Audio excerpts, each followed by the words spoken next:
Welcome to the Fantasy Throwdown Podcast. The Fantasy Throwdown Podcast. Bringing you the latest from the world of daily fantasy sports and gambling, so you can stop Googling how to join a squid game to cover all those parlays you thought were such a sure thing. Now, sit back and listen to one of the sharpest minds in the game. Here's your host, Dwayne Callender. Good morning and welcome. It is Sunday. You know what that means, but it is the final regular slate for NFL where we get two games because we are at the conference finals. Super Bowl is the next stop, so obviously that's a showdown slate. And to be honest, we've got two matchups where I can see a couple of different scenarios, but you know, I definitely have a feel in terms of one matchup where I'm probably going to be on the opposite side of the general public, and another matchup where I think I'm going to be on the opposite side of the general public. To be honest, so this could be a rough week for me, or this looks like a really good week for me. But that's the reason why we try to get creative. So without much further ado, let's talk about these matchups. First off, we've got the Bengals traveling to Arrowhead to play the Chiefs. And, you know, I got to be honest here. I said this yesterday, and I still believe it to be true. I think this line's way too big. Chiefs favored by a touchdown over the Bengals. And to me, I think the line's too big. But we can, if you don't feel comfortable betting on the Bengals by a being an underdog by a touchdown, we can tease this because we are in a spot where this line is so large. You can if you don't believe in the Bengals, you can tease this up where you've got a 13-point spread where KC truly has to blow them out. And let's be honest for ourselves here. In the playoffs, it's real. You've got to wallop teams. And we saw this happen where even in a spot where, you know, you're questioning how the hell did Tampa Bay get back in that game, it's still enough of a spread where you got to be honest with yourselves here. It's doable that if you tease this, you can get the Bengals plus 13 and then go which way on the Rams 49ers game you want in terms of how you want to tease it. Because again, the Rams and 49ers are closely matched. It's not the craziest thing in the world to think that Rams 49ers game doesn't shoot out. So even if you don't want to bet the winner of the Rams 49ers, it could end up being a very tight ball game because both teams start trying to run the ball. You could tease that line up because the line on the Rams 49ers is 45.5. You could tease that if you take the teaser, you get the Bengals up to 13, you get that total to 51.5 and take the under. You got to hope somehow you get a defensive touchdown because I have a hard time believing Rams 49ers goes into a shootout. I think these teams know what's at stake here. The 49ers know how badly Garoppolo has played. I can't see them going too crazy pass happy. And the Rams have struggled against this 49ers pass rush and trying to line them up in the secondary. We've seen this matchup a couple of times where the Rams should have put away the 49ers and they couldn't get it done, and the 49ers clawed their way back. We could see a similar spot. That's the way this game shoots out, though, it goes over the total, is if the Rams get up big and then slowly but surely they get too conservative and the 49ers claw their way back. That would be the scenario of how this game blows up over 50 points, because I don't really see a scenario unless the Rams score enough points early enough and then force the 49ers to get more aggressive and maybe they turn the ball over with Jimmy G or maybe they actually get themselves back being more aggressive throwing the ball. I don't see that game shooting out. The Kansas City game, Bengals at a touchdown underdog. Oh, to me that's a classic T spot. And to be honest, I could easily see myself just betting this line. Actually, well, not see myself. I already did bet the line at 7. I'm sorry, as much as we criticize Zach Taylor as a coach, the talent on this roster is real, and KC's problem is in the secondary. And they love blitzing, which is exactly what the Bengals like to do. They want to have a blitzing defense. Steve Spagnuolo can't help himself to blitz, and he wants to get a pass rush. The problem with KC's pass rush is that Chris Jones hasn't been consistent enough generating pass rush just without getting the additional help. That's the problem. As much as the Bengals give up tons of sacks, they led the lead in sacks allowed. The issue is how consistently can KC generate pressure without having to blitz. And I'm not entirely sold on the premise that they can actually get that done without blitzing the same amount. And KC was one of the most blitz happy teams throughout the season. So that's why it's like they're playing outside of what they're comfortable doing. They're comfortable blitzing. It's really hard to get out of your comfort zone, especially when you're this close to the Super Bowl. You're more likely to play to your to what you know how you want to play than trying to do something different. Even though doing something different is actually the more prudent strategy, I could see Kansas City talking themselves into playing that same aggressive style and blitzing Joe Burrow. Joe Burrow is my favorite play in terms of the QB pairings today. And it's not that close. To me, it's more of I have no issues playing Patrick Mahomes. Don't get me wrong. Don't get me wrong. I have no issues playing Patrick Mahomes today. So when I say Burrow's my favorite QB play, don't interpret it to mean that I dislike Patrick Mahomes today. He's number 2. It's just that with the salary savings you can do with Burrow, you can then squeeze in all the pieces in terms of a game stack here. And I think that's the way I'm likely to be going. You can fit in Hill and Kelsey. It's a lot easier doing it with Burrow, and you take the dollar savings with Burrow as opposed to paying up for Mahomes. And the truth of the matter is, you don't even have to worry that much about salary this week because everyone got priced down more than they should. The DraftKings and FanDuel as well, but not to the same extent as DraftKings. But both sites have priced down players to make it as easy as possible for customers to put together all-star teams and feel like they're in the mix the entire game and just hoping for a shootout. That's what they're banking on. This is pretty much cookie cutter DFS slate, depending on how you want to build your roster. The question is, how do you want to get different enough from your competition to win something significant? And in my opinion, most people are going to gravitate towards Mahomes at 7,400 on DraftKings, 8,800 on FanDuel. I think if you take Burrow at 6,600 and 7,500 on FanDuel, you can squeeze in more pieces without having to go cheaper at other spots. Now, I'm not saying Byron Pringle is a bad play. He's a phenomenal play, and he's way too cheap, especially on DraftKings at 4,300. It's like DraftKings is telling you, hey, you want Mahomes? Play Byron Pringle, and then you can play Hill and Kelsey as well if you want. That's what they're telling me. Casual players will just say, "Oh, I can play Mahomes,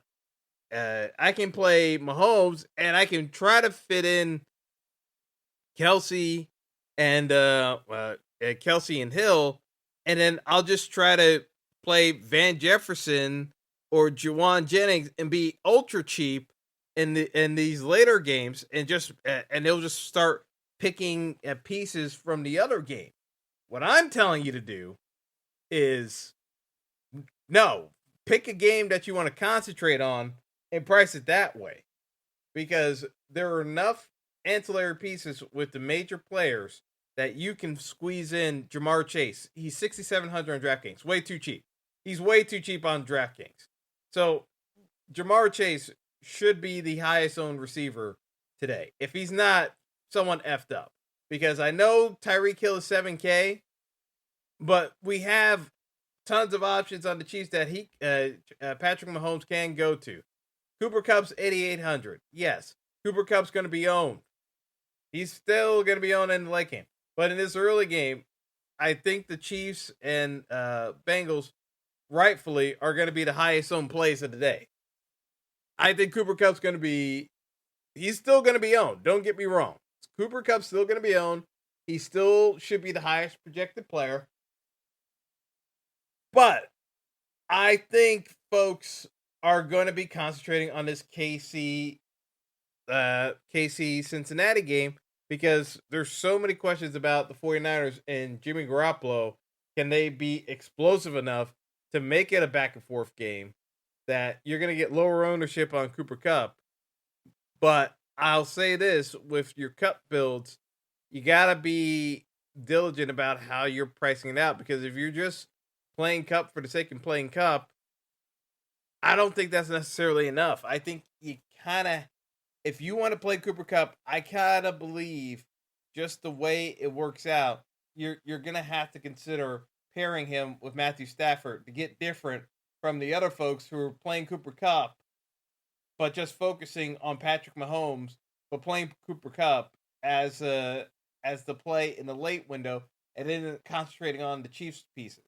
I think that's a very likely scenario, but from my perspective, I think the best way of going about it is picking your game script and letting the public kind of go with some certain plays if they're feeling an emotion for. So to me, I think people will avoid Deebo Samuel. Deebo's a fine play if you're trying to get leverage on the field. I don't have an issue with it just because from a usage standpoint, Deebo, they're still trying to, the 49ers are still going to try to work Deebo into the game as much as possible. Deebo with the busted shoulder last week, you saw how much he was struggling. And you've got pieces here. It's not a mystery of who the go-to guys are. George Kittle is the play of the big guys, the well-known guys that I will have the least amount of exposure to, just from the standpoint of Kittle is banged up. He is gutting it out. But there are stretches of games where you don't see Kittle really involved in the offense. It's because he's laboring as much as he is in terms of all the injuries he's racked up over the course of the season. So to me, I'm going to have lower exposure on Kittle as opposed to some of the main targets on both teams. So Kelsey, I'll definitely have more pieces of in terms of tight end. Uzoma, because Joe Burrow keeps targeting him, and Uzoma being 3,400, I love the idea of a Kelsey Uzoma double tight end build today. I'm perfectly good with that. Just so you guys know, I'm perfectly good with that just because they are going to get peppered with targets throughout the course of the game. And their QBs trust them. So when they need a play to move the chains, they're going to be looking at them. I love the volume that I can get with both tight ends today, and it makes up for having to try to slice and dice running back just on who's the hot hand. Because with Kansas City, I still believe Jerick McKinnon, even though last week you saw Clyde Edwards-Helaire get some work in series, I don't think it's a case where he did enough to be the guy. I think it's a timeshare situation, and I still think McKinnon is in the driver's seat of that, but it's still a timeshare. The other question mark is Cam Akers, after the multiple fumbles last week, is he still going to get the full workload for the Rams? I think he will, because we've seen Sonny Michel just be marginalized further and further from this offense. But if Akers has a couple early turnovers, again, that changes the situation.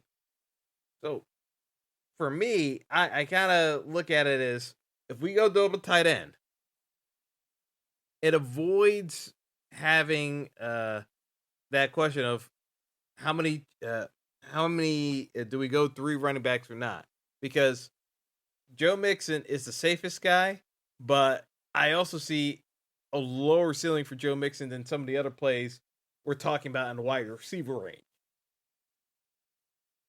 But I will still be playing a decent amount of Joe Mixon. Now, Cam Akers, we talked about this, the fumbles. I think there's a receiving yards prop of 18.5 yards for Akers. We know the Rams like to dump off a couple of passes to their backs. It's not the craziest thing in the world that Cam Akers beats that 18.5 rushing yards. 18.5 receiving yards prop within the first half, because of I think the Rams are going to be trying to get creative moving the ball. So that being said, in terms of the wide receiver plays, because McKinnon is 5,100, Cam Akers is 5K, and then you got Eli Mitchell at 5,900 with Mixon at 6,800. There's not a whole lot of value dropping down in price on some of these guys because the main guys are cheap enough to be worthwhile. It's a situation where you have to kind of take what you can get and maximize the raw points, because could we try to build out individual game scripts to model would be most successful? Absolutely. But from my perspective, you can run into this cheap pricing just getting studs, and if the studs start hitting, it's a wrap if you went balance build without going crazy on it. So I'm just gonna not get too cute with the builds today, and work within the confines of how things are shaping up. So not going too crazy in terms of how some of these constructions are going. So that's the main thought process for construction. I'm going to be heavy on the Chiefs Bengals game, much lighter on Rams 49ers. Try to limit myself to 2-3 pieces from that game, not go too crazy over the number of pieces involved, just because from my perspective, it's the Chiefs Bengals game that is the most likely to shoot out. I think we get a more controlled running game from both teams, and it just kind of comes down to a kicking battle between the kickers and punters to see who can scrap enough points. That's my working theory for these games. Whereas Chiefs Bengals can shoot out, and then it kind of comes down to, does this go to OT? Does it need a field goal? I just think the line is too big to try to address it through the money line. So, yeah, that's my thought process on the slate and how to approach it. Just talking about Showdown between the Chiefs and Bengals. I like Jamar Chase and the captain, and just being perfectly honest, I think you do Chase and the captain. You have Joe Burrow. You run it back with McKinnon. You take your choice between Mahomes, Kelsey, or Hill, and you roll from there. I don't think you need to get too cute from a Showdown perspective when you have some of these pieces. So, from my perspective, that's the way to go in terms of the Showdown lineup construction. Is taking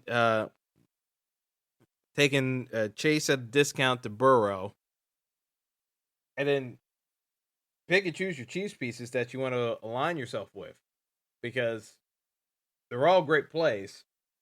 You got Pringle, still too cheap for a Showdown perspective. He's been the wide receiver 2 for the Chiefs. even with Hardman around, Pringle's been getting to work uh, to move the sticks. I just don't. I don't see that much of a reason to get off of Chase here. I really don't. You get the discount. You got McKinnon. You can, like I said, you can take your choice between uh some of these other pieces, uh, whether it's Hill, Kelsey, Mahomes, and kind of work your way from there. Because, yeah, could we end up not seeing as much work from a guy like Demarcus Robinson and the Darrell Williams of the world? Absolutely. So for those players, I'll be a little bit more conservative in terms of the main bill, but for Showdown, the pricing, you may end up on a Demarcus Robinson who had no involvement with the Bills game last week, so it's not entirely clear. He's in the clear, but in terms of being able to play him without having reservations, I just think you don't need to go overboard with the lineup construction, in my opinion. It's just lining itself up in that fashion, in my regard. So, what else do we got? Oh, yeah. It in terms of the second game, yeah. So let's be clear with this one. For the second game, the way I want to approach, uh, the way I want to approach the showdown for Rams 49ers, I want to be targeting Cooper Kupp and I want to be on the running backs. And then we'll let the chips fall where they may, but I can see myself playing captain role for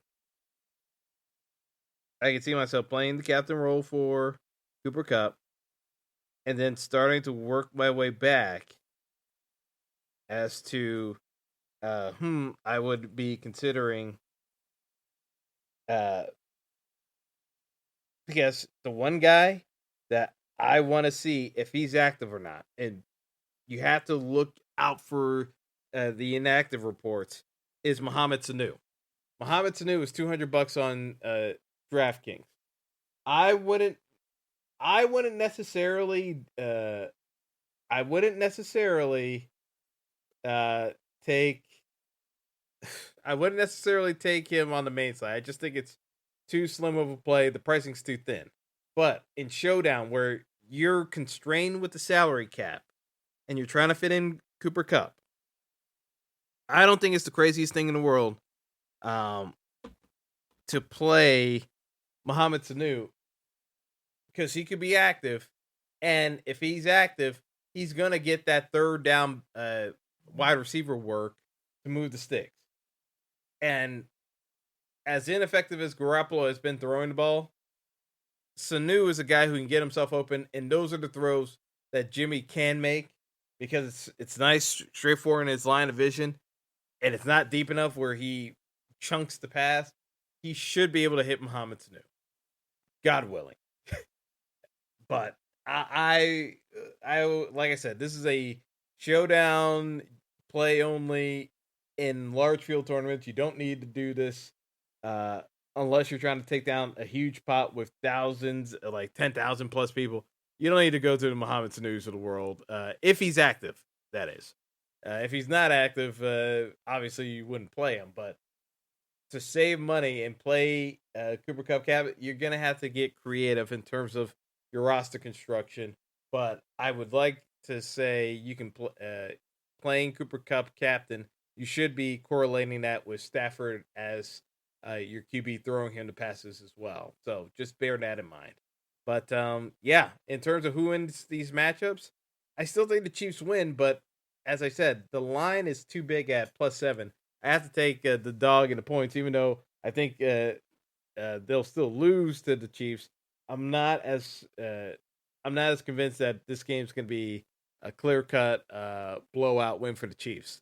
Now, in the nightcap, again, kind of a coin flip situation. Rams are, without question, the better team, but the 49ers match up extremely well against them. McVay, for whatever reason, just does not have a great feel for countering some of the items that Shanahan throws out at him. So we could see ourselves in a spot where, it gets pretty dicey.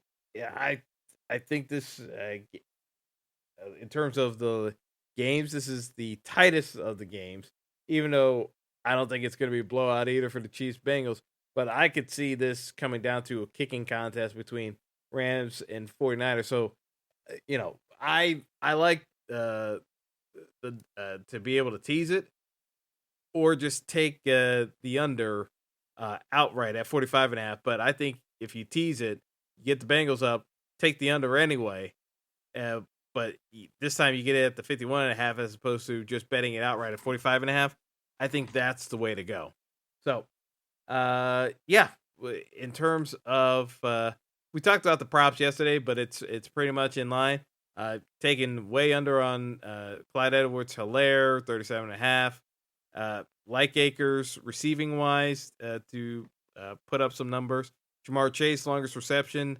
Definitely think he's going to go over 28.5 yards because I think Burrow's going to force feed a deep shot to him. Even if it's not the wisest decision, he's going to allow Chase a chance to make a play and go deep. So, yeah, that's what I've got in terms of the game breakdown. But best of luck to everyone. You got thin pricing all around, so you should be able to construct rosters. And if you listen to what I said, you should be well on your way to building out your own all-star build today. So I'm going to get out of here, and best of luck, folks. Enjoy the games, and we're going next up is the Super Bowl after this. So season's right at the end, but it's been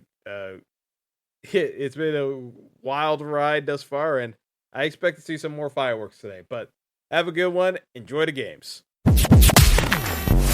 Thanks for listening to the Fantasy Throwdown Podcast. Be sure to like and subscribe to the show on Apple Podcasts, Google Podcasts, and all other major outlets.